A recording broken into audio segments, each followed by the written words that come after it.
For 1,000 years, one city stood untouched. Armies from every direction had tried to break through its walls: Arabs, Bulgars, Crusaders, even other Romans, and every single one had failed. Constantinople wasn't just a city. It was considered unconquerable. Then in 1453 a 21-year-old sultan showed up outside its walls with an army, an obsession, and a cannon so massive it took 60 oxen just to move it. Within 53 days the 1,000-year-old empire was gone. This is the story of Mehmed the Conqueror and the fall of Constantinople. Before we get into it, if you love stories where empires rise and fall in a single siege, hit subscribe now because this channel is just getting started on history's greatest turning points. Mehmed was born in 1432, the third son of the Ottoman Sultan Murad II. As a third son, he wasn't originally expected to inherit the throne at all, but a series of unexpected deaths and political maneuvering placed him first in line. His father briefly abdicated the throne to him when Mehmed was just 12 years old, an experiment that nearly ended in disaster, as the young prince struggled to control experienced generals and advisors who saw him as too inexperienced to rule. Murad was forced to return to power to stabilize the empire, and Mehmed was sent away to serve as a provincial governor, a humbling demotion for a boy who had briefly worn the crown. But Mehmed used those years wisely. He was raised with an unusually broad education for a Muslim prince of his era, tutored in multiple languages including Arabic, Persian, Greek, and Latin, and reportedly studied the campaigns of history's greatest conquerors, from Alexander the Great to Julius Caesar. When his father died in 1451, Mehmed ascended the throne for a second time, this time as an adult, seasoned by his earlier failure, and burning with a singular ambition that had apparently taken root in him since childhood: to succeed where every Islamic and pagan army before him had failed. He intended to conquer Constantinople. To understand why this mattered so much, you have to understand what Constantinople actually was. Founded by the Roman Emperor Constantine in 330 AD, the city had served as the capital of the Roman Empire's eastern half for over 1,000 years, long after Rome itself had fallen to barbarian invasions. By the 1450s, the once mighty Byzantine Empire had shrunk to almost nothing, a handful of scattered territories and islands, with the capital city itself home to perhaps only 50,000 people, a fraction of its ancient population. And yet, Constantinople remained enormously symbolic. It was the last living remnant of the Roman Empire, the seat of the Eastern Orthodox Church, and a city whose massive Theodosian walls had repelled countless sieges for over 1,000 years, walls so formidable that many considered the city simply impossible to conquer by force. The reigning Byzantine Emperor, Constantine XI, ruled over this shrinking, fragile empire, aware that an Ottoman attack was coming but desperately short on soldiers, money, and reliable allies from the rest of Christian Europe, most of whom were too consumed by their own political rivalries to send meaningful help. Mehmed did not rush blindly into this conquest. He spent years preparing methodically, treating the coming siege as the defining project of his reign. His first move was strategic and provocative. He ordered the construction of a massive fortress, Rumeli-Hizari, on the European side of the Bosphorus Strait, directly across from an existing Ottoman fortress on the Asian side. Together, these two fortresses gave the Ottomans complete control over the narrow waterway, allowing them to tax, inspect, or simply sink any ship attempting to pass, effectively cutting Constantinople off from potential naval reinforcement or resupply from the Black Sea. Mehmed also worked to neutralize potential threats from Christian Europe through a mixture of diplomacy, bribery, and calculated threats, ensuring that Hungary and other regional powers would not intervene during the siege. Meanwhile, he began assembling an enormous invasion force. Estimates suggest somewhere between 50 and 80,000 soldiers, along with a substantial navy of warships gathered to blockade the city by sea. It was, for its era, one of the largest and most carefully coordinated military operations in the world. No element of Mehmed's preparation was more infamous than his cannon. A Hungarian engineer named Orban had originally approached the Byzantine Emperor Constantine, offering to build massive siege cannons capable of shattering even Constantinople's legendary walls. Constantine, desperately short on funds, could not afford Orban's price. So Orban simply took his services to Mehmed instead, who paid handsomely and commissioned an even more ambitious weapon. The result was a cannon of almost unbelievable scale for its time, reportedly over 26 feet long, capable of firing stone cannonballs weighing more than half a ton, over a mile in distance. Moving this monstrous weapon required a specially built wagon pulled by 60 oxen and hundreds of additional men, inching along at a painfully slow pace toward Constantinople. It was almost impossibly difficult to reload, requiring hours of cooling and preparation between each devastating shot.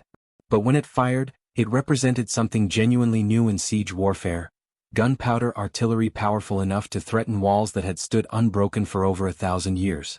On April 6, 1453, Mehmed's massive army arrived outside the Theodosian walls and the siege formally began.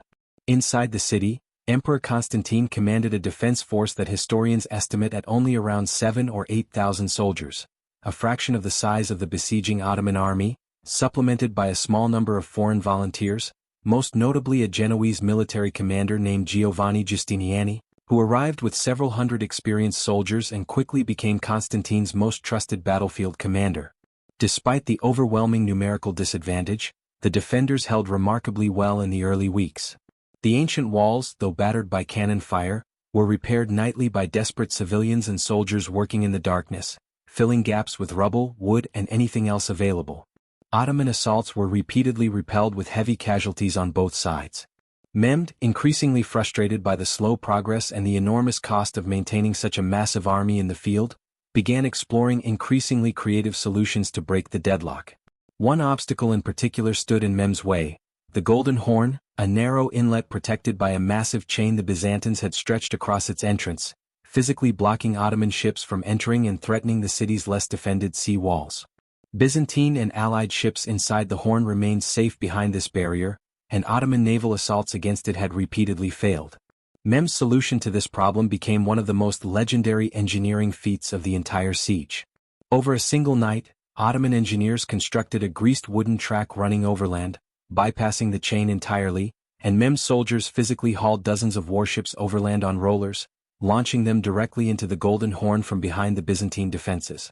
When the defenders woke to find an entire Ottoman fleet suddenly floating inside the supposedly protected inlet, it was both a devastating tactical blow and a crushing psychological shock.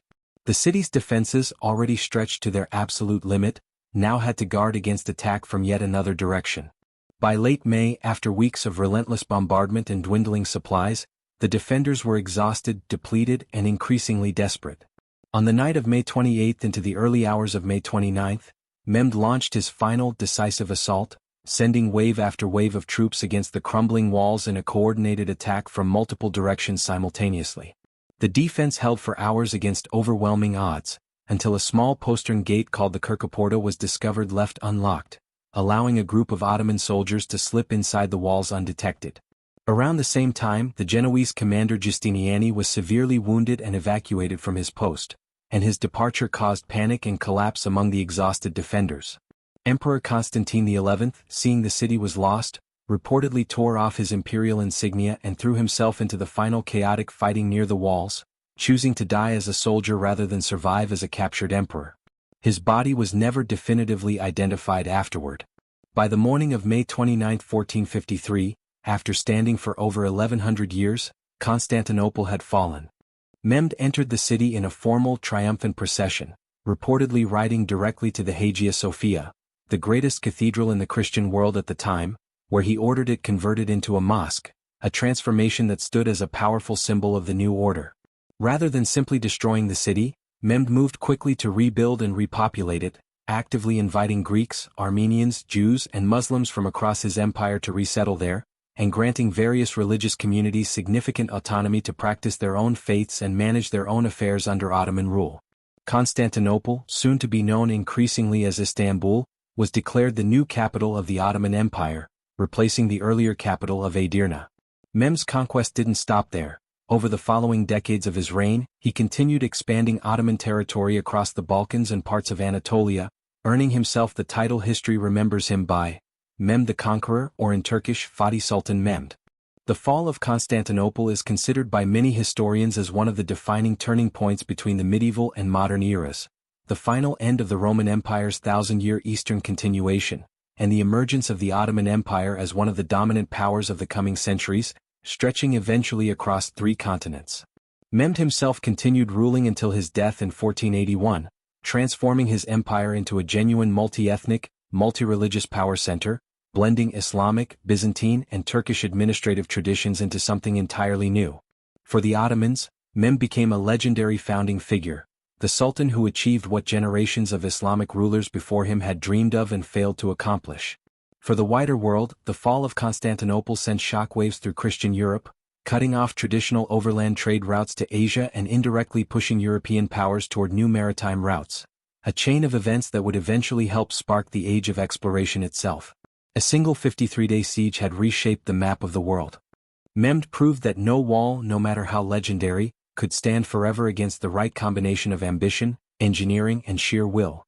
But the story of empires clashing over Constantinople doesn't end here. For centuries afterward, this same city would remain the center of world power struggles. If you want more sieges, more conquerors, and more empires rising from the ashes of the fallen, subscribe and hit the bell. Next time, the empire that rose from these very ashes to challenge all of Europe.